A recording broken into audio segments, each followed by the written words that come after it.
स्वागत है आपका आपके अपने YouTube channel maths with Ashish sir में। आज हम कक्षा 9 में गणित के अध्याय एक संख्या पद्धति के बारे में अध्ययन करेंगे, जिसका हमने पहला पार्ट पूरा कर लिया है, जिसमें हमने सभी प्रकार की संख्याओं का अध्ययन किया। और आज हम देखेंगे संख्या पद्धति का प्रश्नावली 1.1। प्रश्नावली स्टार्ट करने से पहले एक महत्वपूर्ण बिंदु, किन्हीं दो दी गई परिमेय संख्याओं के बीच अनंत परिमेय संख्या होती है, ये हमें याद रखना है। किन्हीं दो दी गई परिमेय संख्याओं के बीच अनंत परिमेय संख्या होती है। यह प्रश्न ऑब्जेक्टिव में कई बार पूछा जाता है। प्रश्नावली का पहला सवाल दिया गया है, क्या शून्य एक परिमेय संख्या है? क्या शून्य एक परिमेय संख्या है? क्या इसे p बटे q के रूप में लिख सकते हैं, जहां p और q पूर्णांक है और q बराबर नहीं है शून्य के? तो इसका आंसर क्या होगा? हाँ, इसका आंसर आ जाएगा हाँ। शून्य एक परिमेय संख्या है,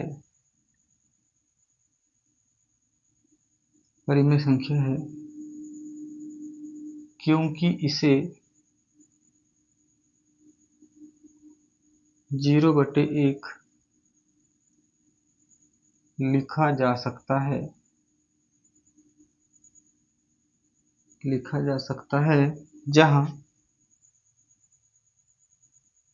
1 बराबर नहीं है शून्य के। क्योंकि परिमेय संख्या हम जानते हैं किसे कहते हैं, जिन्हें p बटे q के रूप में लिखा जा सकता है तथा q बराबर नहीं है शून्य के, अर्थात हर उसका शून्य नहीं होना चाहिए।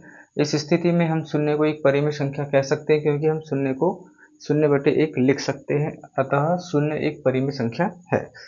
इसका दूसरा प्रश्न दिया गया है,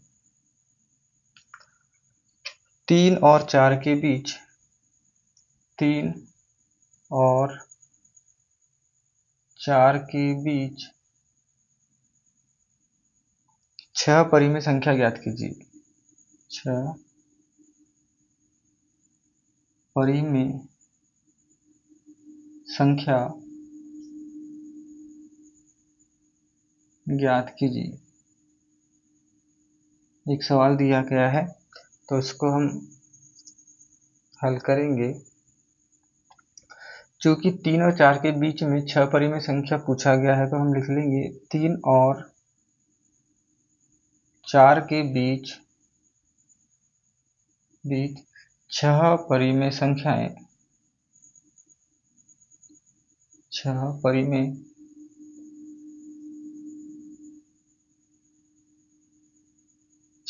संख्या है। तो हमें क्या कर लेना है, 6 धन 1 बराबर क्या कर लेना है 7, इसमें 1 को जोड़ देंगे, अतः यह क्या हो जाएगा, जो पहली परिमेय संख्या 3 दी गई है, इसमें अंश और हर दोनों में 7 का गुणा करना है, तथा दूसरी परिमेय संख्या जो 4 दी गई थी, उसमें भी अंश और हर में 7 का गुणा करना है। तो ये 7 21/7 हो जाएगा, तथा ये हो जाएगा 7 चौक 28/7। तो इनके बीच की परिमेय संख्या क्या हो जाएगी, अतः 3 और 4 के बीच 6 परिमेय संख्याएं, 6 परिमेय संख्याएं, एक हो जाएगी 22/7, 23/7, 24/7, 25/7, 26/7, 27/7। इस प्रकार से 3 और 4 के बीच 6 परिमेय संख्याएं इस प्रकार से ज्ञात की जा सकती है। तो जितनी परिमेय संख्या ज्ञात करने कहा गया है, उसमें 1 जोड़ देंगे तो ये आ जाएगा 7, और हमें इस जो 7 संख्या है, इसका दोनों परिमेय संख्याओं के अंश और हर में गुणा कर लेना है। तो इस प्रकार से हमारे पास पहली जो परिमेय संख्या थी 21/7 और अंतिम परिमेय संख्या जो 28/7 है, इसके बीच की जो 6 परिमेय संख्या हो जाएगी 22/7, 23/7, 24/7, 25/7, 26/7 और 27/7। इस प्रकार से 3 और 4 के बीच की परिमेय संख्या ज्ञात की जा सकती है।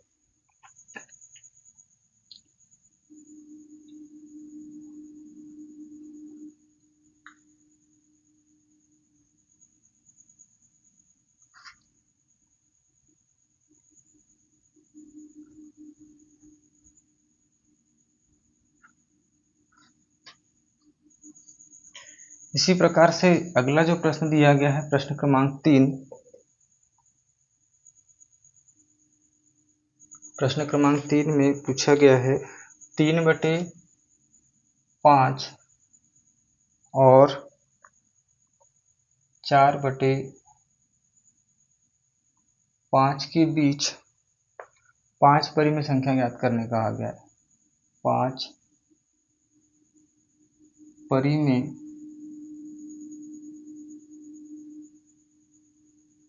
संख्याएं ज्ञात कीजिए। इस सवाल को भी इसी प्रकार से बनाएंगे। पहले लिख लेंगे हम 3/5 और 4/5 के बीच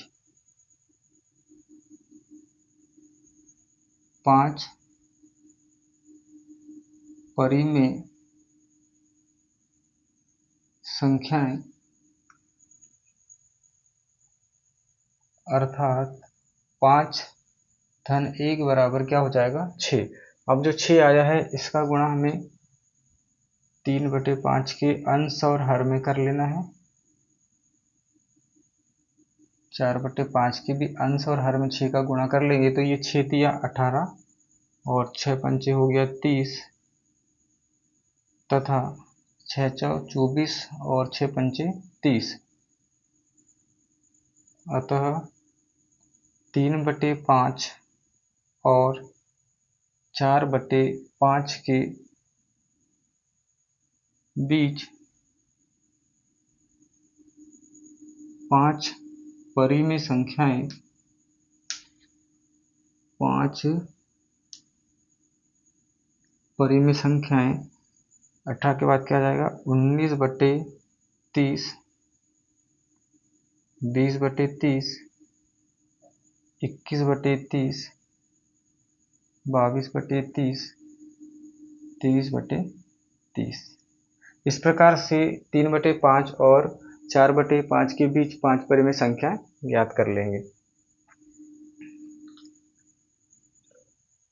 अगला प्रश्न दिया गया है, प्रश्न क्रमांक 4।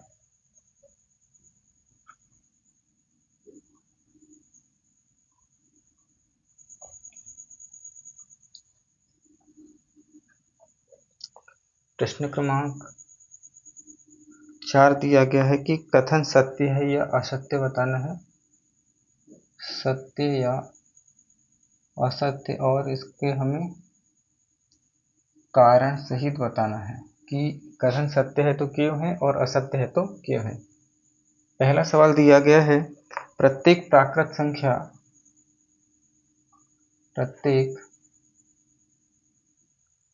संख्या पूर्ण संख्या होती है। पूर्ण संख्या होती है तो इसका आंसर हो जाएगा सत्य। प्रत्येक प्राकृत संख्या पूर्ण संख्या होती है। क्यों होती है? क्योंकि पूर्ण संख्याओं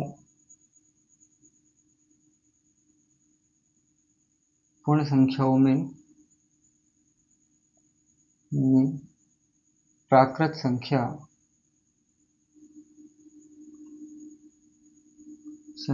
का समावेश होता है या संग्रह होता है। समावेश होता है अर्थात परिमेय संख्याओं के अंतर्गत प्राकृत संख्याएं आती है, इसलिए यह कथन क्या है, सत्य हो जाएगा। दूसरा प्रश्न पूछा था, प्रत्येक पूर्णांक एक पूर्ण संख्या होती है। एक पूर्ण संख्या होती है, ये इसका आंसर हमें देना है।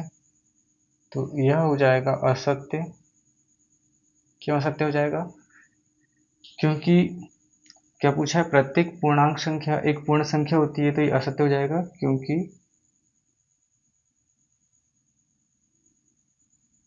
ऋणात्मक संख्याएं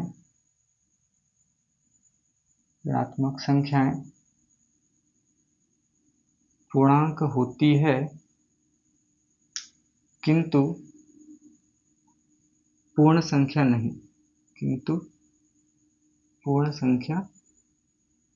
नहीं। इसलिए यह कथन कैसा हो जाएगा? असत्य हो जाएगा, क्योंकि ऋणात्मक संख्याएं जो है वो पूर्णांक संख्याओं के अंतर्गत तो आती है, किंतु पूर्ण संख्या के अंतर्गत नहीं आती, इसलिए इस कथन को हम असत्य कहेंगे। तीसरा दिया है, प्रत्येक परिमेय संख्या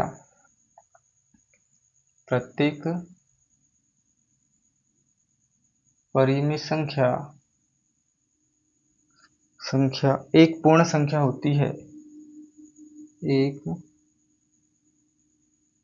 पूर्ण संख्या होती है, तो इसका आंसर क्या हो जाएगा? असत्य हो जाएगा, क्योंकि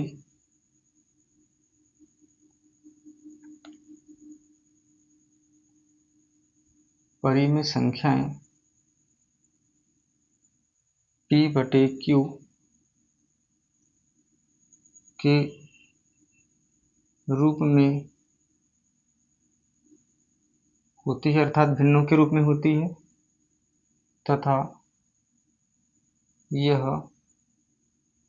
पूर्ण संख्या नहीं होती, तथा कोई भी जो भिन्न है वो पूर्ण संख्या नहीं होती है, इसलिए यह कथन कैसा हो जाएगा? असत्य हो जाएगा। इस प्रकार से इस प्रश्न वाली 1.1 के हमने सभी चारों प्रश्नों को हल कर लिया। पहला प्रश्न था, क्या शून्य एक परिमेय संख्या है? तो उसका आंसर था हाँ, परिमेय संख्या है, क्योंकि इसे हम P/Q के रूप में लिख सकते हैं, अर्थात शून्य को 0/1 लिखा जा सकता है। दूसरा और तीसरा जो प्रश्न था, 3/4 के बीच के 6 परिमेय संख्या ज्ञात करनी थी, और तीसरा प्रश्न था 3/5 और 4/5 के बीच 5 परिमेय संख्या ज्ञात करनी थी। तो इन दोनों प्रश्न में जितनी परिमेय संख्या ज्ञात करने को कहा गया था, उसमें हमने एक को जोड़ा, और जो योग आया था उसका दोनों परिमेय संख्याओं के अंश और हर में हमने गुणा कर लिया। तो जो बीच की परिमेय संख्या थी वही परिमेय संख्या हमें ज्ञात करनी थी। और चौथा प्रश्न था सत्य या असत्य, कारण सहित हमें बताना था। तो पहला प्रश्न था, प्रत्येक प्राकृत संख्या पूर्ण संख्या होती है? तो सत्य है, क्योंकि पूर्ण संख्याओं के संग्रह में प्राकृत संख्याएं आती है, अतः यह कथन सत्य है। दूसरा, प्रत्येक पूर्णांक एक पूर्ण संख्या होती है? तो यह कथन असत्य हो जाएगा, क्योंकि कोई भी जो ऋणात्मक संख्या है पूर्णांक तो होती है किंतु पूर्ण संख्या नहीं होती, इसलिए यह कथन कैसा हो जाएगा? असत्य हो जाएगा। और तीसरा, प्रत्येक परिमेय संख्या एक पूर्ण संख्या होती है? तो यह कथन भी कैसा हो जाएगा? असत्य हो जाएगा, क्योंकि जो परिमेय संख्या होती है वह P/Q के रूप में होती है, और कोई भी P/Q वाली जो संख्या है वह पूर्ण संख्या नहीं कहलाती है, इसलिए यह कथन कैसा हो जाएगा? असत्य हो जाएगा। वीडियो पसंद आए तो वीडियो को लाइक, शेयर एंड सब्सक्राइब करें। धन्यवाद।